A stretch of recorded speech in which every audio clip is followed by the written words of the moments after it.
Welcome students, स्वागत है आपका आज की बीएससी पार्ट सेकंड की ऑनलाइन क्लास में। लास्ट हमने अनुक्रम की अभिसारिता और उसके सवालों को पढ़ा और उसके प्रमेयों के बारे में अध्ययन किया। अब हम पढ़ते हैं अनंत श्रेणियों के अभिसरण के बारे में। तो हमारी नेक्स्ट यूनिट है कन्वर्जेंस ऑफ इनफाइनाइट सीरीज़। इसके अंदर हम पढ़ेंगे convergency and divergency of infinite series, oscillating series, infinite series of positive terms, Cauchy's general principle of convergence and various important test for convergence like ratio test, Raabe's test, de Morgan and Bertrand's test, logarithmic test, Gauss test, root test, Cauchy consideration formula, alternating series और उसके Leibniz test, absolute convergence and conditional convergence के बारे में। तो सबसे पहले हम यहाँ पढ़ते हैं इनफाइनाइट सीरीज़ की डेफिनेशन को। इनफाइनाइट सीरीज़ क्या होती है? इसके अंदर माना हमारे पास un कोई सीक्वेंस है वास्तविक संख्याओं का, then u1 plus u2 plus u3 and so on plus un plus so on के रूप का कोई भी एक्सप्रेशन, कोई भी व्यंजक जिसमें प्रत्येक पद के पश्चात एक पद होता है, अनंत श्रेणी कहलाती है। इसे हम सिग्मा n बराबर 1 से इन्फिनिटी un अथवा संक्षेप में सिग्मा un से व्यक्त करते हैं। अर्थात हम ये कह सकते हैं कि जो हमारे पास में कोई सीक्वेंस un है उसके अनंत पदों का योग एक अनंत श्रेणी कहलाता है।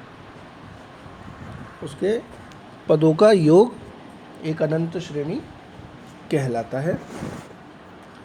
इसके आगे परिमित श्रेणी, यदि अनुक्रम un के सभी पद किसी निश्चित पद के बाद शून्य हो, जैसे मान लीजिए हमारे पास m पद है u1 u2 um और इन सभी का जोड़ यानी व्यंजक u1 plus u2 plus um हमारे पास में परिमित पद है और इसके आगे आने वाले पद सारे शून्य हो, तो इस प्रकार प्राप्त श्रेणी को हम परिमित श्रेणी कहते हैं।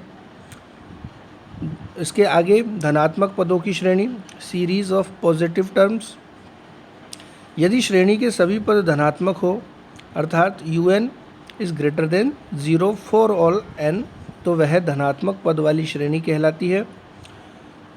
अल्टरनेटिंग सीरीज़ या एकांतर श्रेणी, जब किसी अनंत श्रेणी के पद एकांतर रूप से धनात्मक तथा ऋणात्मक चिन्ह के हो, तो वह श्रेणी एकांतर श्रेणी कहलाती है। अर्थात धनात्मक पदों की श्रेणी में un जो है वह पॉजिटिव होगा प्रत्येक n के लिए, और अल्टरनेटिंग सीरीज़ में जो un है वह अल्टरनेटिवली पॉजिटिव एंड नेगेटिव होगा, तो उस सीरीज़ को हम अल्टरनेटिंग सीरीज़ कह देते हैं। इसके आगे आता है sequence of partial sum of series, यानी श्रेणी के आंशिक योगफलों का अनुक्रम। माना हमारे पास में कोई इनफाइनाइट सीरीज़ है sigma un which is u1 plus u2 and plus un and so on, तथा माना sn is equal to u1 plus u2 plus un, यानी शुरुआती n पदों का योग हमने माना sn।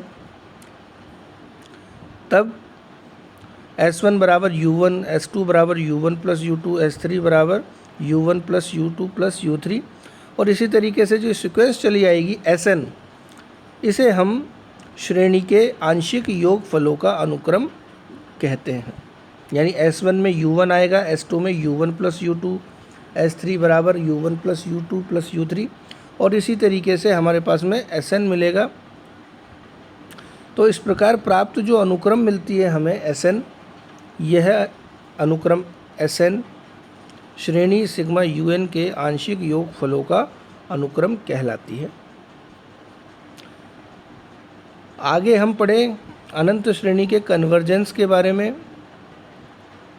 तो जैसे हमने सीरीज़ में पढ़ा, सीक्वेंस में पढ़ा था कि कोई भी सीरीज़, कोई भी सीक्वेंस कन्वर्जेंस कब होती है, इसी प्रकार अनंत श्रेणियों के लिए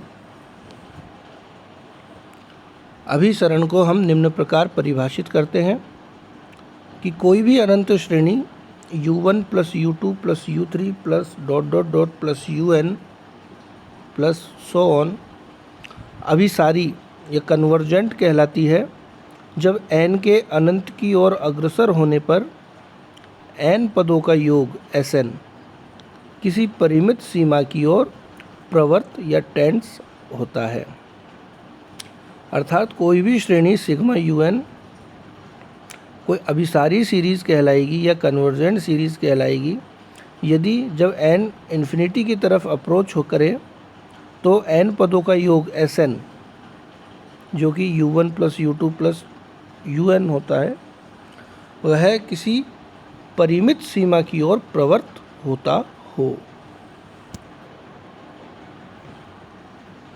अब उपरोक्त तथ्य को व्यक्त करने के लिए हम निम्न प्रकार संकेतों के माध्यम से इसको लिख सकते हैं। हम इसको लिखते हैं limit n tends to infinity Sn is equal to s, जहाँ s कोई परिमित राशि है, अथवा संक्षेप में इसको limit Sn is equal to s लिखते हैं। यहाँ s को श्रेणी सिग्मा un का अनंत पर्यंत योग, इंग्लिश में इसे सम टू इन्फिनिटी कहते हैं। डाइवर्जेंस अनंत श्रेणी का अपसरण कि कोई भी अनंत श्रेणी सिग्मा un तब अपसारी कहलाती है जब n के अनंत की ओर अग्रसर होने पर n पदों का योग Sn या तो प्लस इन्फिनिटी आए या माइनस इन्फिनिटी की तरफ अग्रसर हो या प्रवृत्त हो। अर्थात हमारे पास में जो n पदों का योग है वह कोई परिमित राशि प्राप्त ना हो, वह या तो धन अनंत हो या ऋण अनंत हो, तब हम कहते हैं कि अनंत श्रेणी अपसारी है या डाइवर्जेंट है। इसको संकेत से व्यक्त हम निम्न प्रकार करते हैं limit n tends to infinity Sn is equal to plus infinity या माइनस इन्फिनिटी। इसके आगे ऑक्सीलेटिंग सीरीज़ यानी दोलायमान श्रेणी कब होती है कोई भी अनंत श्रेणी, कि कोई भी श्रेणी या अनंत श्रेणी में जब Sn जो कि n पदों का अनुक्रम होता है या n पदों का योगफल होता है,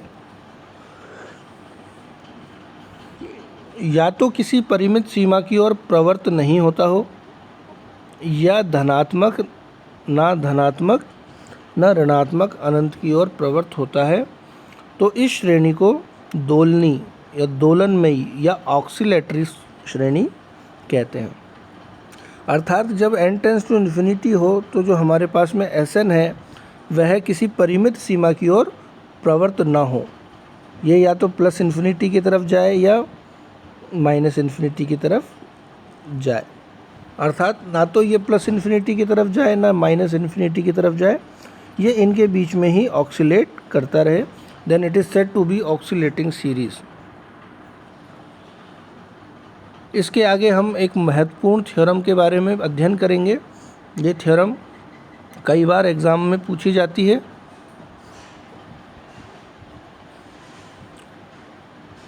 ये एक प्रिंसिपल है जिसे हम कहते हैं कोशी वाला अभिसरण का सामान्य सिद्धांत, that is Cauchy's general principle of convergence. इसका स्टेटमेंट है the necessary and sufficient condition for a series sigma un to be convergent is that for every epsilon greater than 0 there exist n0 belongs to n such that mod of Sn minus Sm is less than equal to epsilon, or mod of um plus 1 plus um plus 2 plus dot dot dot plus un is less than epsilon for all n is greater than m is greater than equal to n0। अर्थात हमारे पास में कोई भी श्रेणी है वह अपसारी होगी और उसके लिए आवश्यक और पर्याप्त शर्त यह है कि प्रत्येक एप्सिलॉन ग्रेटर देन 0 के लिए एक ऐसी प्राकृत संख्या n0 विद्यमान है जो निम्न कंडीशंस को सेटिस्फाई करे। तो इसके प्रूफ को हम आगे करते हैं। प्रूफ में हम सबसे पहले मान के चलते हैं कि Sn इसके आंशिक योगों का अनुक्रम शुरुआती n पदों का आंशिक योग है। माना Sn बराबर u1 plus u2 plus un श्रेणी सिग्मा un का nवा आंशिक योग है तथा आंशिक योगों का अनुक्रम हमारे पास Sn है। अब हम ये मान के चलते हैं कि सिग्मा un अभिसारी है, तो हमें जो दी हुई कंडीशन है उसको प्रूफ करना है। तो हम मान के चलते हैं सिग्मा un अभिसारी है। जब सिग्मा un अभिसारी होगा तो जो आंशिक योगों का अनुक्रम Sn है वह भी अभिसारी होगा परिभाषा से। अब यहाँ Sm हमने लिया तो Sm हमारे पास u1 से लेके um पदों का सम तथा Sn u1 से लेके un पदों का सम, और यहाँ पर u1 Sn बराबर u1 plus u2 plus um plus 1 plus dot dot dot plus un।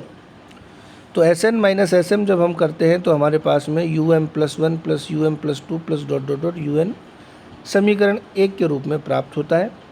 अब कोशी के अनुक्रम के अभिसरण के सामान्य सिद्धांत के अनुसार किसी दिए हुए एप्सिलॉन ग्रेटर देन 0 के लिए एक ऐसी प्राकृत संख्या n0 विद्यमान है कि mod of Sn minus Sm is less than epsilon for every n is greater than m is greater than equal to n0। अर्थात समीकरण नंबर 1 व 2 से हम लिख सकते हैं कि mod of um plus 1 plus um plus 2 plus un is less than epsilon for every n is greater than equal to m।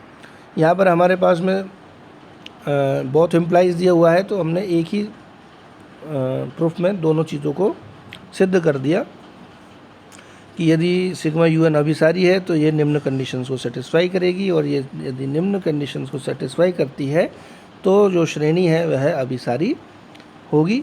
ये इम्पोर्टेंट थ्योरम है, एग्ज़ाम के पॉइंट ऑफ व्यू से कई बार पूछी जाती है, तो इसको आप ज़रूर से करने की कोशिश कीजिएगा।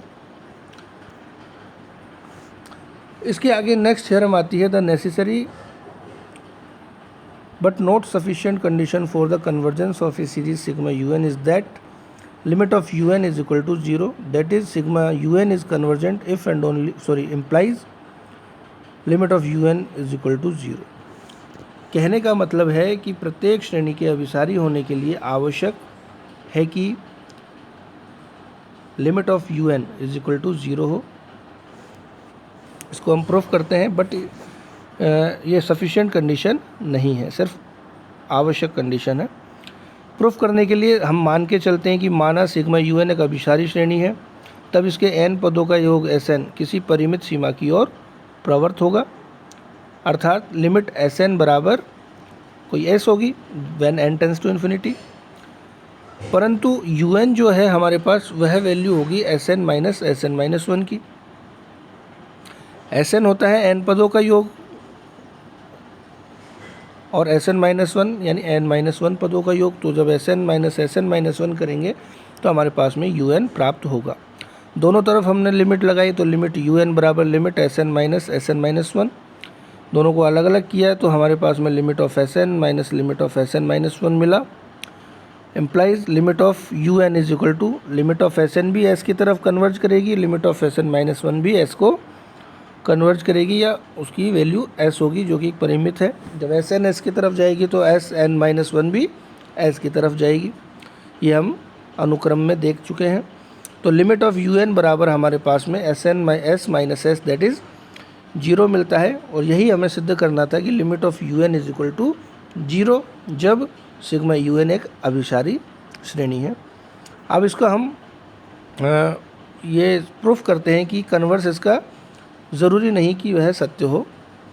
दैट इज़ अगर लिमिट un बराबर 0 है तो यह ज़रूरी नहीं कि सीरीज़ अभिसारी हो। तो इसको हम एक एग्जांपल से प्रूव करते हैं कि यदि लिमिट un बराबर 0 हो तो श्रेणी अभिसारी हो भी सकती है अथवा नहीं भी हो सकती है। इसकी पुष्टि हेतु हम निम्न श्रेणी पर विचार करते हैं। हमने एक श्रेणी ली sigma un 1 + 1/√2 1 + 1/√3 + 1/1/4 and so on. यहाँ पर Sn हमारे पास n पदों का योग स्टार्टिंग की, तो 1 + 1/√2 2 + 1/√n। इसमें हम यहाँ देखते जाते हैं कि जैसे जैसे हमारे पास में ये बढ़ती जाती है सीरीज़, तो जो आने वाले पद हैं वह न्यून होते जाते हैं। तो उसको हम लिख सकते हैं कि जो Sn है यह बड़ा होगा 1/√n से + 1/√n से + 1/√n से, यानी n times. Then Sn is greater than n/√n is equal to √n। यहाँ से हम जब लिमिट लगाते हैं Sn पर तो हम पाते हैं कि limit n tends to infinity Sn is equal to infinite, जबकि लिमिट ऑफ un बराबर यहाँ पर 0 हमें मिलता है। तो यहाँ से हमें यह पता चलता है कि लिमिट यदि किसी nth टर्म की un की अगर limit n tends to infinity पर वह 0 है तो यह ज़रूरी नहीं कि वह श्रेणी अभिसारी हो, क्योंकि हम यहाँ देखा कि जब हमने ऐसी सीरीज़ ली जिसकी लिमिट un बराबर 0 है, बट वह limit of Sn is equal to infinity है, अर्थात सीरीज़ कन्वर्जेंट नहीं है। तो इस प्रकार हमने आज अनंत श्रेणी के बारे में पढ़ा, डेफिनेशन पढ़ी, उसकी थ्योरम्स पढ़ी, उसकी कन्वर्जेंस, डाइवर्जेंस और ऑक्सीलेटिंग सीरीज़ की कंडीशंस को पढ़ा। आगे हम नेक्स्ट इसके इम्पोर्टेंट थ्योरम्स के बारे में पढ़ेंगे। तो आज के लिए थैंक यू।